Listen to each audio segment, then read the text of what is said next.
لان كابتن مصطفى شلبي مع الاسف بكل اسف واما اتغير في ماتش بيراميدز عمل سلوك مش حضاري ولا سلوك كويس. اولا ضرب المساعد او واحد من الناس المنظمة لفريق بيراميدز البطولة دي، رقم واحد. رقم اتنين كتب على السوشيال ميديا شكرا على الاستضافة اللي حصل، دي رسالة موجهة طبعا للإمارات، وحط صورة كلبش.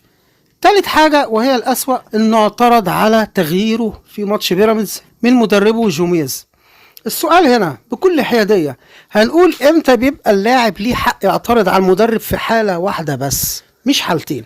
الحالة الوحيدة اللي من حق اللاعب يزعل ويعترض انه هو المدرب غيره هو اما يكون لسه منزله تغيير ويجي يطلعه تاني بعد 5 دقايق ولا حاجة. حصل الموضوع دوت قبل كده مع كابتن محمد صبري لاعب الزمالك، اما احمد رفعت وراح منزله تغيير وبعد 5 دقايق او دقيقتين راح مغيره، وهنا بيحطم